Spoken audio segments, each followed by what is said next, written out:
C'est une forêt de tuyaux, de compteurs et de cuves géantes.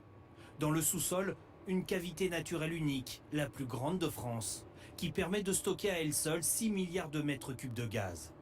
Tout est piloté depuis cette salle en temps réel.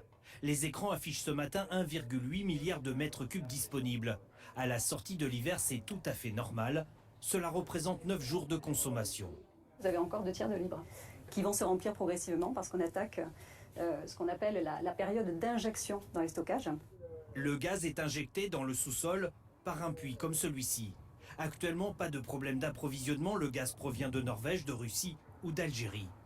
Mais comment est-il stocké sous nos pieds? La technique est bien maîtrisée, elle existe depuis plus de 50 ans. On utilise les cavités naturelles souterraines. Ici, une énorme grotte.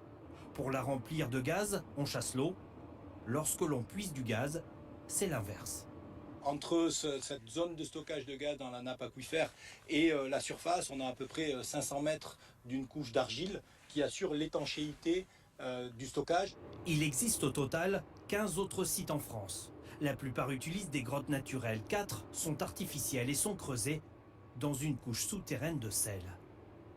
La France importe la quasi-totalité du gaz qu'elle consomme. Pouvoir le stocker sur le territoire est important pour en disposer à tout moment. Quand on a le gaz qui est présent sous nos pieds, on le voit dans la situation actuelle, pour répondre à la demande, c'est quand même sécurisant. La France stocke au total l'équivalent de 3 mois de consommation. Un dispositif qui nous protège plutôt bien pour cette experte. En cas de crise, nous pouvons aussi augmenter les importations de gaz naturel liquéfié. Le GNL arrive par bateau des États-Unis par exemple ou du Canada. On n'est pas très loin de pouvoir tenir indéfiniment s'il y a suffisamment de GNL qui arrivent.